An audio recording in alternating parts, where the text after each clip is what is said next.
One of the reasons that I started making these videos was because of white Christian nationalism.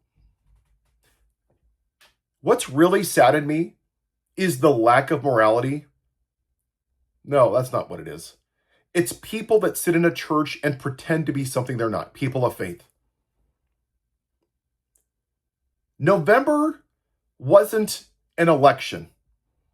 It was a reflection of the lack of morality of people that have crosses and memorize scripture and own Bibles and cosplay to be a Christian. What they really are modern day Pharisees. You know, I was named after Paul, who was formerly Saul of Tarsus, and he made a lot of mistakes. But you know what he did? When he got mud on his eye and he was blinded, he recognized what he did, he acknowledged the mistakes he made, and he changed his life. To see so many people that pretend to be a person of faith have no moral standards, it's pathetic.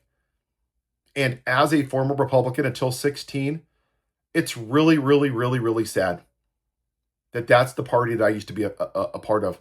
I left right after the election because it was very clear that it was a cult. I don't understand.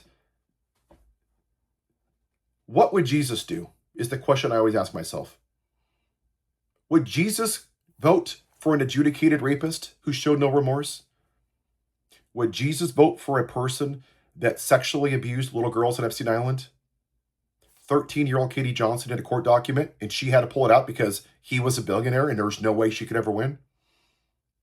Would Jesus vote for a man that cheated on his wife with a porn star while she's at home with their 2-week-old son that was just blessed with them and then lie about it and commit 34 felonies?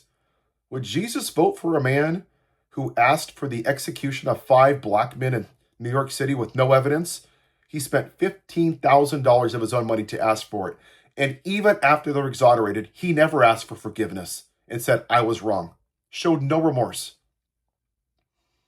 Would Jesus vote for a man that made fun of disabled people? Would Jesus vote for a man who stole from children that were dying of cancer? Would Jesus vote for a man that sat there on his fat ass in his diapers and watched officers get beaten when he had the power to say stop doing it? 1 died the next day, 4 took their own life from PTSD, and many have long-term disabilities, missing fingers and eyes and PTSD and crushed vertebrae. What exactly do you see in this man that's Christ-like? Nothing. But he's white. And that's really what this is about. When you look at these Pharisees, the original MAGA movement were the Sanhedrin that crucified Jesus in the name of God. They justified murdering him because he refused to adhere to their religious agenda. When you look back at the history of this country, how many people do you see with red hats that are racists? This is a Christian nation. Oh, the Second Amendment is our God-given right. Really? Jesus signed the Constitution. Jesus wrote the Second Amendment. Jesus designed this country for black people to be worth 3/5 of a human being. Jesus designed this country with slave owners that owned black people. This great Christian nation that God blessed, that lynched people and murdered Native Americans and murdered Asians in internment camps, that great Christian nation. But for those people, that is Christianity. It's white supremacy. The Christians own Bibles and justified the KKK. Police officers, sheriffs, and pastors ran the KKK in the name of God. And it's very sad. And that's why I started doing this. The lack of morality or decency is off the charts. But at the same time, those same people that overlooked all of that immorality would never vote for Pete Buttigieg because he's gay. It's a bridge too far that a man shall not lie with another man. But if you sexually assault 25 women, somehow, hey, nobody's perfect. Who can you judge? And I've determined that The scripture that says, remove the log from your own eye before you see the speck in your brother's, is exactly what evangelicals do, these Pharisees, is that they spend their entire life looking at the speck in every other person's eye while ignoring the log in their own.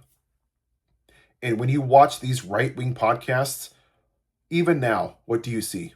What's her name? Jillian Michaels? You know what she talks about every day? Trans people. Riley Gaines, who wasn't good enough. She finished sixth, not fifth. You know what she talks about? Transgenders. They talk about tampons in bathrooms.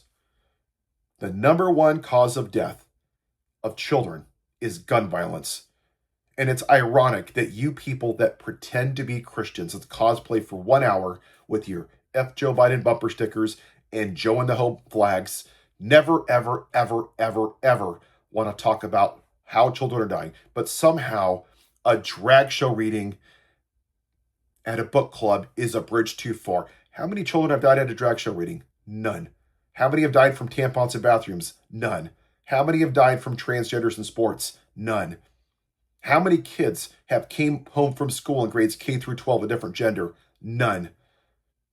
How many black people weren't qualified as DEI? None. It's bullshit. It's fear-mongering to their concepts of brain, white, uneducated base. That's what they are. It is the white victimhood. Maybe one day you people will find Jesus, because I do believe that God sent Trump here to expose the moral rot in his church. And one day you're going to stand before God and he's going to ask you, why did you do nothing about gun violence when thousands and thousands and thousands of kids are up here? Why did you spend your whole life demonizing trans people and tampons? What are you going to say? You're not pro-life. You're nothing more than modern-day Pharisees.